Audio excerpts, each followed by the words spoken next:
ഇനി ഹൈഡ്രജൻ്റെ കുറച്ച് റിയാക്ഷനെ പറ്റിയാണ് പറയുന്നത്. Some reactions of hydrogen. പ്രധാനമായിട്ടും ഹൈഡ്രജനും ഓക്സിജനുമായിട്ടുള്ള റിയാക്ഷൻ തന്നെയാണ്. Reaction between hydrogen and oxygen. Hydrogen burns in oxygen. Hydrogen ഓക്സിജനിൽ കത്തുമ്പോൾ, ഹൈഡ്രജനിൽ ഓക്സിജനുമായിട്ട് കത്തുമ്പോൾ വാട്ടർ ഉണ്ടാവും, ജലം ഉണ്ടാവും. അതായത് ഹൈഡ്രജനും ഓക്സിജനുമായിട്ടുള്ള പ്രവർത്തനം, ജലം ഉണ്ടാവും. This is an exothermic reaction. അപ്പോൾ കത്തുക എന്ന് പറയുമ്പോൾ എന്താണ്? ഹീറ്റ് ലിബറേറ്റ് ചെയ്യും, താപം പുറത്തേക്ക് വിടും. അങ്ങനെയുള്ള റിയാക്ഷനെ നമ്മൾ എന്ത് വിളിക്കും? താപമോചക പ്രവർത്തനം അല്ലെങ്കിൽ എക്സോതെർമിക് റിയാക്ഷൻ എന്ന് പറയും. അപ്പോൾ ഹൈഡ്രജനും ഓക്സിജനുമായിട്ടുള്ള പ്രവർത്തനം എന്ന് പറയുന്നത് ഒരു എക്സോതെർമിക് റിയാക്ഷനാണ്. Water is also formed when electric sparks are passed through a mixture of hydrogen and oxygen. അപ്പം ഹൈഡ്രജൻ ഓക്സിജനിൽ കൂടി ഇലക്ട്രിക് സ്പാർക്ക് കടത്തി വിട്ടാലും അവിടെ വാട്ടർ ഫോം ചെയ്യും.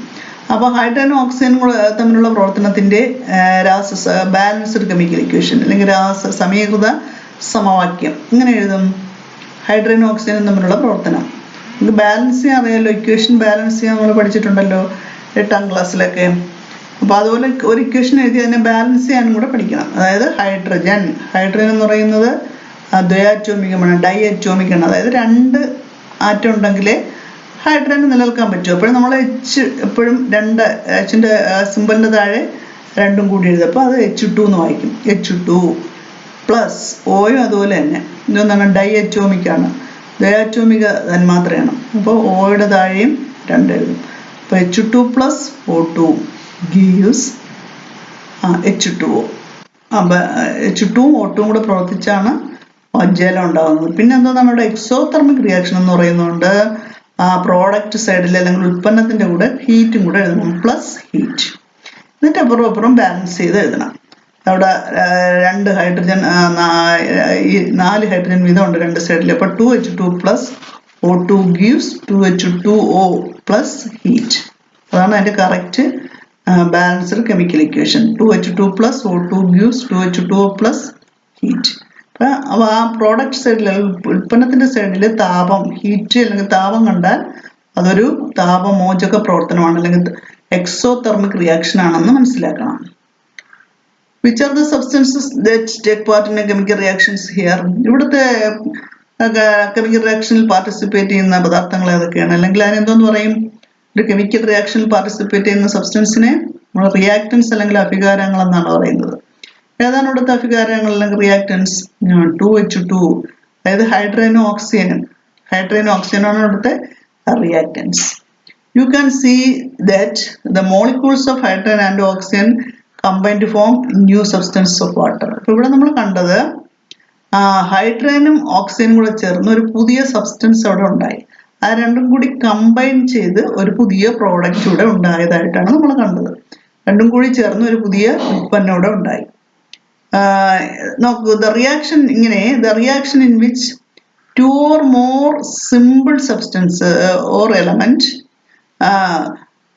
combine to form a compound is called combination reaction.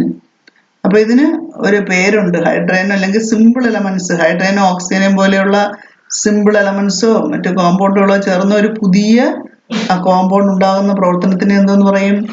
Combination reaction എന്ന് പറയും. Combination reaction, സംയോജക രാസപ്രവർത്തനം എന്ന് പറയും. അപ്പൊ എന്താണ് combination reaction? The reaction in which 2 or more simple elements or substances combine to form a compound. ഒരു രാസപ്രവർത്തനത്തിൽ 2 or 3 മൂലകങ്ങൾ ഒരുമിച്ച് ചേർന്ന് ഒരു പുതിയ സംയുക്തം ഉണ്ടാകുന്ന രാസപ്രവർത്തനങ്ങളെ സംയോജക രാസപ്രവർത്തനങ്ങൾ എന്ന് പറയുന്നു. അതിന് എക്സാമ്പിൾ എന്താണ്? ഒരുപാട് എക്സാമ്പിൾ നമുക്ക് എഴുതാല്ലേ. അതായത് ഇപ്പോൾ ഹൈഡ്രജനും ഓക്സിജനും ചേർന്ന് വാട്ടർ ഉണ്ടാകുന്ന റിയാക്ഷൻ, നൈട്രജനും ഹൈഡ്രജനും ചേർന്ന് അമോണിയ ഉണ്ടാകുന്ന പ്രവർത്തനം, അല്ലെങ്കിൽ നൈട്രജനും ഓക്സിജനും ചേർന്ന് നൈട്രിക് ഓക്സൈഡ് ഉണ്ടാകുന്ന പ്രവർത്തനം. അങ്ങനെ ഒരുപാട് chemical reaction example, combination reaction ഒരുപാട് എക്സാമ്പിൾ നമുക്ക് എഴുതാം. സംയോജക രാസപ്രവർത്തനത്തിന് എക്സാമ്പിൾസ് ആണ് 2H2 plus O2 gives 2H2O plus heat. ഇനി reaction between hydrogen and chlorine. ഇനി ഹൈഡ്രജന്റെ വേറൊരു റിയാക്ഷനുമാണ് ക്ലോറിനായിട്ടുള്ള റിയാക്ഷൻ. ഇപ്പൊ മുകളിൽ പറഞ്ഞത് നമ്മൾ ഓക്സിജനുമായിട്ടുള്ള റിയാക്ഷൻ്റെ എക്സാമ്പിളാണ് പറഞ്ഞത്. പിന്നെ പ്രവർത്തനത്തിൻ്റെ കാര്യമാണ് മുകളിൽ പറഞ്ഞത്. ഇവിടെ നമ്മൾ reaction between hydrogen and chlorine, ഹൈഡ്രജനും ക്ലോറിനുമായിട്ടുള്ള രാസപ്രവർത്തനമാണ് നോക്കാൻ പോകുന്നത്. Hydrogen combines with chlorine in the presence of sunlight to form hydrogen chloride. അതായത് സൂര്യപ്രകാശത്തിന്റെ സാന്നിധ്യത്തിൽ ഹൈഡ്രജനും ക്ലോറിനും തമ്മിൽ പ്രവർത്തിച്ച് ഹൈഡ്രജൻ ക്ലോറൈഡ് ഉണ്ടാകുന്നു. അപ്പോൾ അതിൻ്റെ കെമിക്കൽ ഇക്വേഷൻ എങ്ങനെ എഴുതും? സിമ്പിൾ ആണല്ലോ. ഹൈഡ്രജനും ക്ലോറിനും. ഹൈഡ്രജന്റെ സിമ്പിൾ എന്തോന്നാണ്? H, capital letter H. അതിൻ്റെ അത് എപ്പോഴും H2 എന്ന് എഴുതും, കാരണം it is diatomic. H2 plus Cl symbol എഴുതുക. Clഉം എന്തോന്നാണ്? ക്ലോറിനും ദ്വയാറ്റോമിക തന്മാത്രയാണ്. അപ്പോൾ Cl2. അപ്പോൾ H2 പ്ലസ് Cl2 ഗീവ്സ് പിന്നെ HCl. അപ്പോൾ 2HCl. പിന്നെ H2Cl2 നമ്മൾ എഴുതില്ല. പിന്നെ എന്തോന്നാണ്? ആ ക്യാപിറ്റൽ ലെറ്റർ HClന്റെ ഇടതുവശത്താണ് രണ്ടിടുന്നത്. അപ്പോൾ അതൊരു സംയുക്തമായി മാറി, അല്ലെങ്കിൽ ഒരു കോമ്പൗണ്ടായി മാറി, 2HCl. അപ്പോൾ ആരോ മാർക്കിന്റെ മോഡല് സൺലൈറ്റിന്റെ സാന്നിധ്യത്തിൽ പ്രവർത്തനം നടക്കുന്നു എന്ന് കാണിക്കാൻ വേണ്ടിയാണ് ആരോ മാർക്കിന്റെ മോഡല് സൺലൈറ്റ് എഴുതിയിരിക്കുന്നത്, സൂര്യപ്രകാശം. അപ്പോൾ എങ്ങനെയാണ് ഹൈഡ്രജനും ക്ലോറിനും തമ്മിലുള്ള കെമിക്കൽ റിയാക്ഷന്റെ ഇക്വേഷൻ എഴുതുന്നത്? H2 plus Cl2 gives 2HCl. അപ്പോൾ ആരോ മാർക്കിന്റെ മോഡല് സൺലൈറ്റ്. അപ്പോൾ ഇതെന്തോന്നിന് എക്സാമ്പിളാണ്? കോമ്പിനേഷൻ റിയാക്ഷൻ, സംയോജക രാസപ്രവർത്തനത്തിന് എക്സാമ്പിളാണ്. ഹൈഡ്രജനും ക്ലോറിനും ചേർന്നൊരു പുതിയ സംയുക്തം ഉണ്ടാകുന്നില്ലേ? ഇനി കൂടുതൽ എക്സാമ്പിൾസ് ഇവിടെ കൊടുത്തിട്ടുണ്ട്, നോക്കൂ. നൈട്രജനും ഹൈഡ്രജനും ചേർന്ന അമോണിയ എങ്ങനെ എഴുതും? കോമ്പിനേഷൻ റിയാക്ഷൻ കൂടുതൽ ഉദാഹരണം N2 plus 3H2 gives 2NH3. N2 plus 3H2 gives 2NH3. Nitrogen അതിന് ഡൈഅറ്റോമിക് ആണ്. ഇതൊക്കെയാണ് ഹൈഡ്രജൻ, ഓക്സിജൻ, നൈട്രജൻ, ക്ലോറിൻ ഇവയെല്ലാം തന്നെ ഡൈഅറ്റോമിക് ആണ്. അതുകൊണ്ട് അതിൻ്റെ താഴെ എന്തോന്ന് എഴുതണം? അത് N2, H2, O2, Cl2 എന്നൊക്കെ എഴുതി വേണം നമ്മളതിനെ റെപ്രസെന്റ് ചെയ്യാനായിട്ട്. അവയെല്ലാം ദ്വയാറ്റോമികമാണെങ്കിൽ അവയ്ക്ക് പിന്നെ സ്ഥിരതയുള്ളൂ, അല്ലെങ്കിൽ അതിന് എക്സിസ്റ്റൻസ് ഉള്ളൂ, നിലനിൽപ്പുള്ളൂ. ഇനി plus N2 plus 3H2, 3 hydrogen മോളിക്യൂളുമായി ചേർന്ന് 2NH3, 2 മോളിക്യൂൾ 2 തന്മാത്ര അമോണിയ ഉണ്ടാകുന്ന രാസപ്രവർത്തനം എന്നാണ് ആ ഇക്വേഷന്റെ മീനിങ് എന്ന് പറയുന്നത്. അതൊരു കോമ്പിനേഷൻ റിയാക്ഷന് എക്സാമ്പിൾ ആണ്. കൂടുതൽ examples 2Mg plus O2 gives 2MgO. 2 Mgയും മഗ്നീഷ്യം, Mg എന്ന് പറഞ്ഞാൽ മഗ്നീഷ്യം ഓക്സിജൻ കൂടെ ചേർന്ന് മഗ്നീഷ്യം ഓക്സൈഡ് ഉണ്ടാകുന്ന രാസപ്രവർത്തനത്തിന്റെ equation 2Mg plus O2 gives 2MgO. ഇനി H2 plus S gives H2S. ഹൈഡ്രജനും സൾഫറും കൂടെ ചേർന്ന് ഹൈഡ്രജൻ സൾഫൈഡ് ഉണ്ടാകുന്ന chemical equation H2 plus S gives H2S. ഇനി സോഡിയം ഹൈഡ്രജനും ചേർന്ന് സോഡിയം ഹൈഡ്രേറ്റ് ഉണ്ടാകുന്നതിന്റെ chemical equation 2Na plus H2 gives 2NaH. CaO plus H2O gives CaOH twice. Calcium ഓക്സൈഡും ജലവും കൂടി ചേർന്ന് കാൽസ്യം ഹൈഡ്രോക്സൈഡ് ഉണ്ടാകുന്ന രാസപ്രവർത്തനം. അതാണ് അവിടെ കൊടുത്തിരിക്കുന്നത്. CaO plus H2O gives CaOH twice. അപ്പം നിങ്ങൾക്ക് എളുപ്പമുള്ള 2-3 റിയാക്ഷൻ നോക്കി വയ്ക്കുക. ഏതാണ് കോമ്പിനേഷൻ റിയാക്ഷന് എക്സാമ്പിൾ ആയിട്ട്. കോമ്പിനേഷൻ റിയാക്ഷൻ അല്ലെങ്കിൽ സംയോജക രാസപ്രവർത്തനം എന്ന് പറഞ്ഞാൽ 2 or more elements combined form a new compound. അതിനെയാണ് 2-3 മൂലകങ്ങൾ ഒരുമിച്ച് ചേർന്ന് ഒരു പുതിയ സംയുക്തം ഉണ്ടാകുന്നതിനാണ് സംയോജക രാസപ്രവർത്തനം എന്ന് പറയുന്നത്. അതിന് കൂടുതൽ എക്സാമ്പിളാണ് നമ്മളിവിടെ പഠിച്ചത്. ഇനി ഹൈഡ്രജന്റെ ഉപയോഗങ്ങളാണ്. ഹൈഡ്രജന്റെ ഉപയോഗങ്ങൾ എന്ന് പറഞ്ഞാൽ പിന്നെ what are the uses of hydrogen four the industrial production of ammonia and methanol. അതായത് അമോണിയ, മെത്തനോൾ തുടങ്ങിയവയുടെ വ്യാവസായിക ഉൽപാദനത്തിന് ഹൈഡ്രജൻ ആവശ്യമാണ്. For the industrial production of ammonia and methanol. Methanol എന്ന് പറഞ്ഞ ഒരു ആൽക്കഹോൾ, മീഥൈൽ ആൽക്കഹോൾ എന്ന് പറയും. അപ്പം അമോണിയ, മെത്തനോൾ തുടങ്ങിയ വ്യാവസായിക ഉൽപ്പന്നങ്ങളുടെ പ്രൊഡക്ഷന് ഹൈഡ്രജൻ ആവശ്യമാണ്. For the industrial production of ammonia and methanol. Ammonia, methanol തുടങ്ങിയവ നിർമ്മിക്കുന്നതിന് ഹൈഡ്രജൻ ആവശ്യമാണ്. ടു സാച്ചുറേറ്റ് അൺസാച്ചുറേറ്റ് ഓയിൽസ്, അതായത് അപൂരിത എണ്ണകളെ പൂരിതമാക്കുന്നതിനും ഹൈഡ്രജൻ ആവശ്യമാണ്. To saturate unsaturated oils. പിന്നെ ആസ് എ ഫ്യൂവൽ, ഒരു ഇന്ധനമായി ഉപയോഗിക്കാം. ഈ 2-3 ഉപയോഗങ്ങൾ നോക്കി വയ്ക്കുക. ഹൈഡ്രജൻ്റെ യൂസസ് നമ്മൾ പറയാം. Four the industrial production of ammonia and methanol, പിന്നെ മെത്തനോൾ, അമോണിയ തുടങ്ങിയവയുടെ വ്യാവസായിക ഉൽപ്പാദനത്തിന്. പിന്നെ ടു സാച്ചുറേറ്റ് അൺസാച്ചുറേറ്റഡ് ഓയിൽസ്, അപൂരിത എണ്ണകളെ പൂരിതമാക്കാൻ. പിന്നെ ആസ് എ ഫ്യൂവൽ, ഒരു ഇന്ധനമായും ഉപയോഗിക്കുന്നു. ഇതാണ് ഹൈഡ്രജൻ്റെ യൂസസ്. ഇനി നമ്മൾ പറഞ്ഞപ്പോൾ ഹൈഡ്രജൻ ഒരു ഫ്യൂവലായി ഉപയോഗിക്കുന്നു. Hydrogen as a fuel, hydrogen ഇന്ധനമായി ഉപയോഗിക്കുന്നത് എന്തുകൊണ്ട്, അതിനെപ്പറ്റിയാണ് ഇനി അങ്ങോട്ട് പറയാൻ പോകുന്നത്. Hydrogen is a combustible gas, it is a good fuel. അത് കത്തുന്ന ഒരു വാതകമാണ് ഹൈഡ്രജൻ. അപ്പോൾ അതുകൊണ്ട് അതൊരു നല്ലൊരു ഇന്ധനമാണ്. അപ്പോൾ എന്തുകൊണ്ടാണ് അത് ഫ്യൂവലായി ഉപയോഗിക്കുക എന്ന് പറയുന്നതിന് കാരണം, ഇവിടെ ഒരു ഗ്രാഫ് കൊടുത്തിട്ടുണ്ട്. Look at the graph which shows the amount of heat energy produced by burning of 1 gram of different fuels. ഇവിടെ കുറേ പലതരത്തിലുള്ള ഇന്ധനങ്ങൾ, ഫ്യൂവൽസ്. 1 ഗ്രാം ഫ്യൂവൽ കത്തുമ്പോൾ അത് ഉൽപ്പാദിപ്പിക്കുന്ന താപോർജ്ജത്തിൻ്റെ അളവ് ആണ് ഇവിടെ മോഡൽ കൊടുത്തിരിക്കുന്നത്. അപ്പോഴും നമുക്ക് നോക്കിയാൽ ഇവിടെ പിന്നെ നോക്കൂ, ഡിഫറെൻറ്റ് ടൈപ്സ് ഓഫ് ഫ്യൂവൽസ്, അതിൻ്റെ പേര് മുകളിൽ കൊടുത്തിട്ടുണ്ട്. അതിൽ ഏറ്റവും കൂടുതൽ ഉയർന്നു നിൽക്കുന്ന ഏതാണ്? ഹൈഡ്രജൻ. ഹൈഡ്രജൻ കത്തുമ്പോഴാണ് എന്തോന്ന് ഏറ്റവും കൂടുതൽ ഹീറ്റ് എനർജി ലിബറേറ്റ് ചെയ്യുന്നതായിട്ട് കാണാം. അതുകൊണ്ട് തന്നെയാണ് എന്തോന്ന് ഹൈഡ്രജൻ ഒരു നല്ല ഫ്യൂവലാണെന്ന് പറയാൻ കാരണം. അപ്പോൾ ഈ 1 ഗ്രാം ഫ്യൂവൽ കത്തുമ്പോൾ പുറപ്പെടുവിക്കുന്ന ഈ ഹീറ്റ് എനർജിയുടെ അളവിനൊരു പേര് പറയും. ഇത് കലോറിഫിക് വാല്യൂ എന്ന് പറയും. എന്താണ് പറയുന്നത്?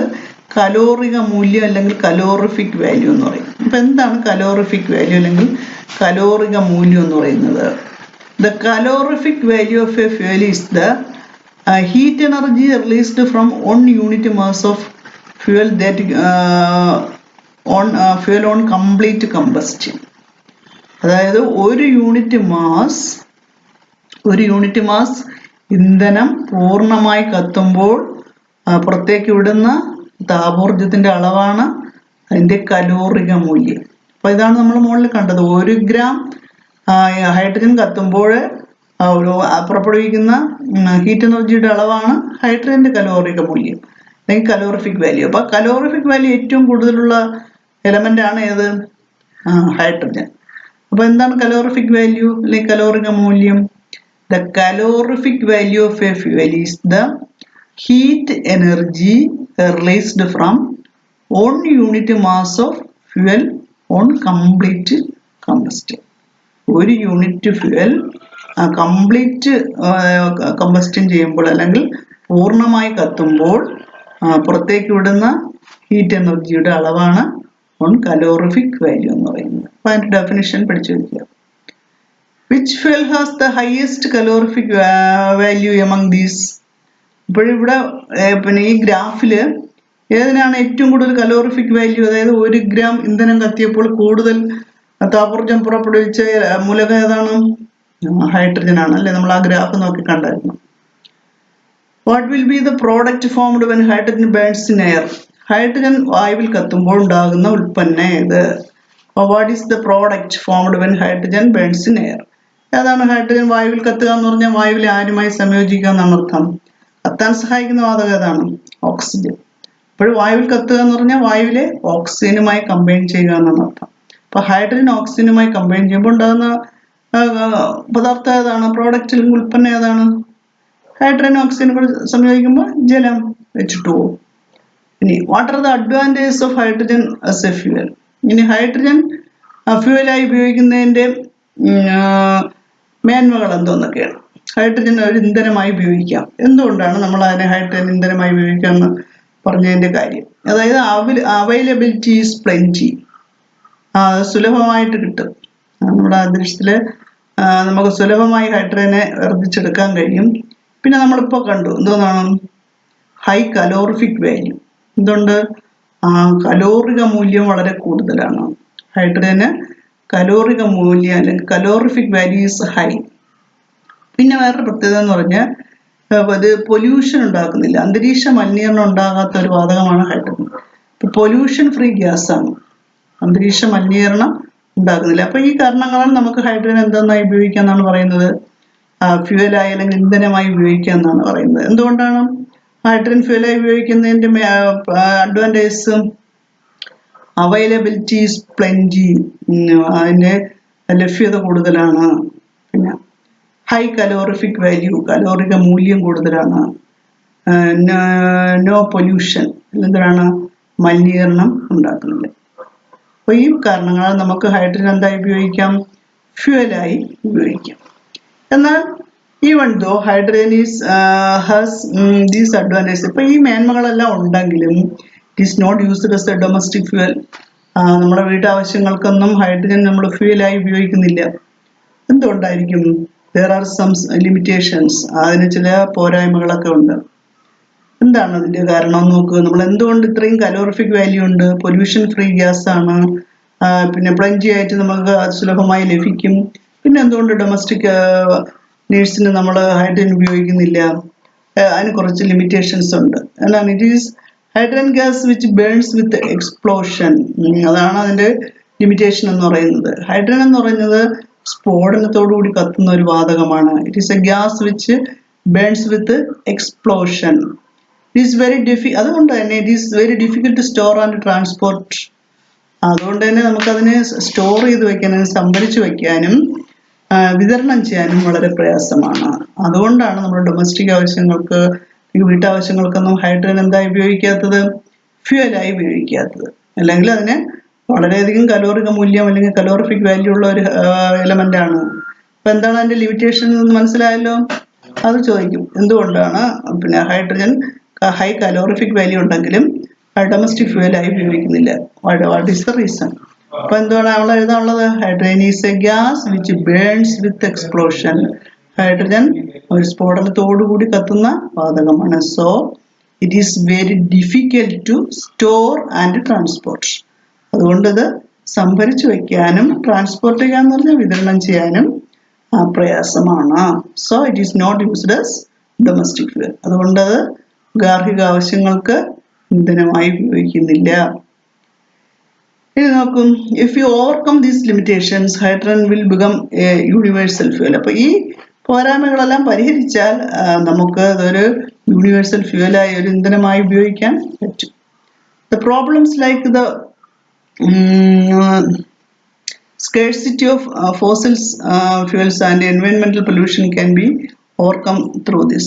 നമുക്ക് ഈ ഫോസിൽ ഫ്യൂവലിൻ്റെ അഭാവവും പിന്നെ നമ്മുടെ എൻവയോൺമെന്റൽ പ്രോബ്ലം എന്ന് പറഞ്ഞാൽ എന്താണ്, നമ്മുടെ പാരിസ്ഥിതിക പ്രശ്നങ്ങളും, അതായത് പൊല്യൂഷൻ ഉണ്ടാക്കൂല, അതെല്ലാം നമുക്ക് ഹൈഡ്രജൻ ഒരു ഫ്യൂവലായിട്ട് ഉപയോഗിക്കുകയാണെങ്കിൽ അതെല്ലാം നമുക്ക് തരണം ചെയ്യാൻ പറ്റും, ഓവർകം ചെയ്യാൻ പറ്റും.